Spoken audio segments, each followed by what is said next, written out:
بسم اللہ الرحمن الرحیم، ایچ پی نیوز کے ساتھ حسن بیگ۔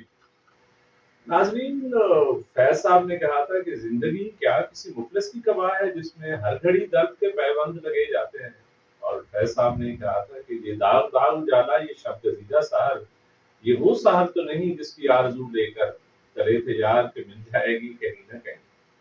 آج کا جو موضوع ہے، جو میں بات کرنا چاہ رہا ہوں، وہ جو پارلیمان کی آج کل کی کارروائی ہے، اور وہ جڑی ہوئی ہے کچھ دنوں پاس یا ماضی کے اس ڈیسیجن سے جو سپریم کورٹ آف پاکستان نے دیا تھا ریزرو سیٹوں کے حوالے سے۔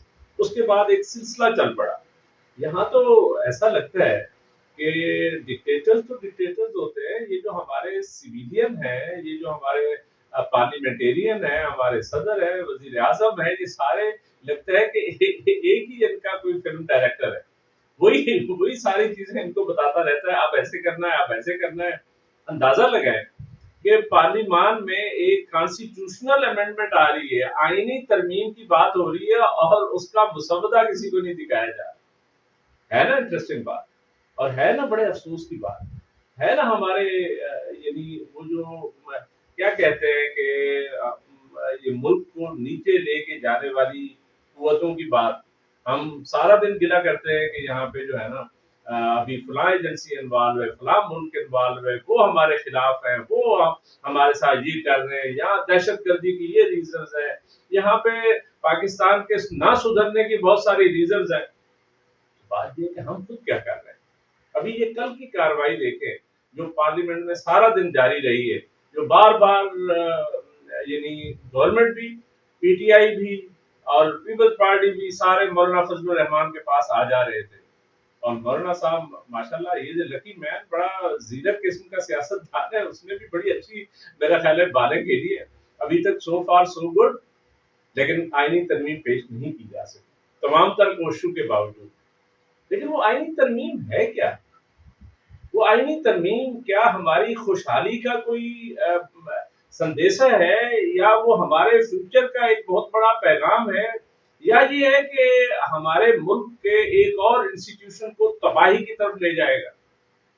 میرا اپنا انالیسس یہ ہے، ابھی تک تو وہ نہیں آیا، آج کی کارروائی کیا ہوتی ہے دیکھتے ہیں شام تک، لیکن بات یہ ہے کہ بنیادی طور پہ میں سمجھتا ہوں کہ یہ جو ترمیم ہے، یہ ہمارے ایک اور پاورفل انسٹیٹیوشن کو نیچے لگانے والی بات ہے، یا اس کو کمزور کرنے والی بات ہے۔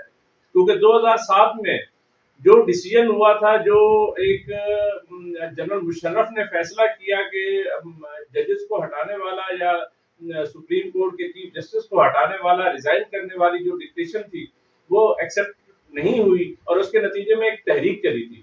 اور ہمارا خیال ہے کہ اس کے بعد تو پاکستان جو ہے نا وہ ایک ایسے ڈگر پہ چل پڑا جہاں پہ ہمیں فیل ہوا کہ ہماری عدلیہ بہت مضبوط ہے۔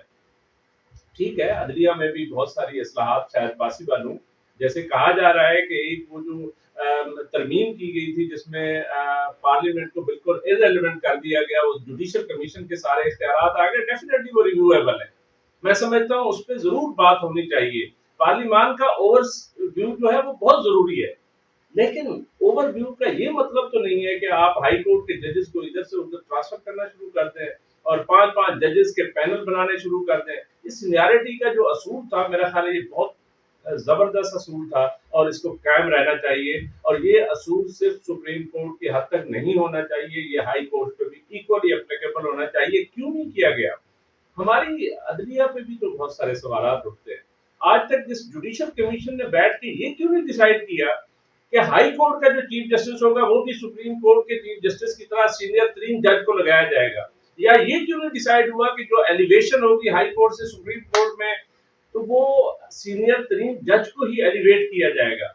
یہ بڑی اناملی ہے۔ میں سمجھتا ہوں جہاں پہ میں گلہ کر رہا ہوں اپنی ان فورسز کا، ان اداروں کا جو انفلوئنس کرتے ہیں ہر چیز کو، اور گلہ کر رہا ہوں میں اس سویلین اداروں کا جو بنیادی طور پہ آج کل عجیب و غریب قسم کی گیم میں یعنی وہ گیم کھیل رہے ہیں، لیکن وہاں پہ عدلیہ سے بھی یہ گلہ بنتا ہے کہ آپ لوگوں نے جو اصلاحات کرنی تھی وہ کیا کی ہیں؟ کیا لوگوں کو انصاف مل رہا ہے؟ کیا آپ نے وہ سینیارٹی کا پرنسپل جو آج یعنی اس آئینی ترمیم کے ساتھ ہی وائلیٹ ہونے کی کوشش ہو رہی ہے کہ آئینی ترمیم ہو جائے تو وہ سینیارٹی کا پرنسپل گیا؟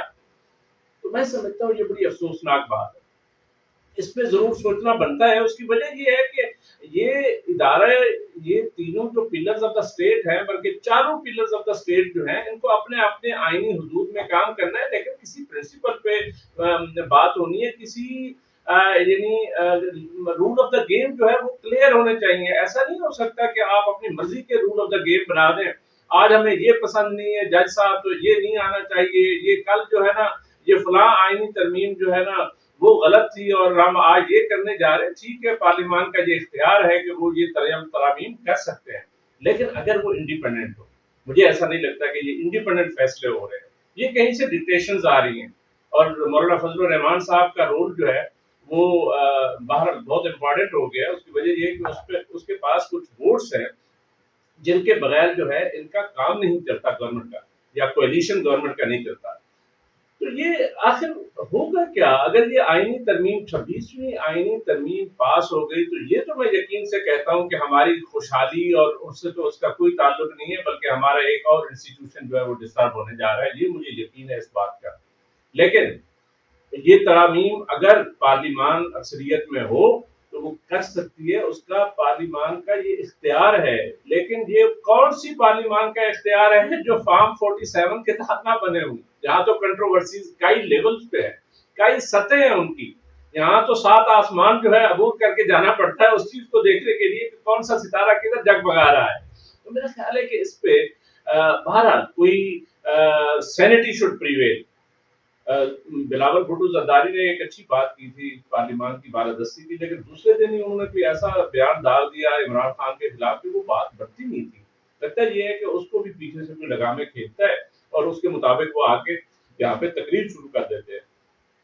تو بات یہ ہے کہ یہ جو آئینی ترمیم ہے یہ بالکل کنٹروورشل ہوگی. اس کے بعد آج بھی احتجاج ہو رہا ہے سپریم کورٹ کے باہر، پارلیمان کے باہر، اور میرا خیال ہے کہ یہ کل بھی ہوگا. اور ہمارے یہ جو وکلا برادری ہے شاید اس کو اس طرح یہ ایکسپٹ نہ کرے. وہ کہ اگر پارلیمان کر دیتی ہے، جیسی بھی پارلیمان ہے، جیسے بھی حالات ہیں، اس کے باوجود شاید ظاہر ہے ہر کسی کو ایکسپٹ تو کرنا پڑے گا، بادل خاصہ کرنا پڑے گا. جیسے سپریم کورٹ کے فیصلے چاہے پسند ہو ناپسند ہو آپ کو ایکسپٹ تو کرنا پڑتے ہیں، پارلیمان کا فیصلہ بھی ایکسپٹ کرنا پڑے گا.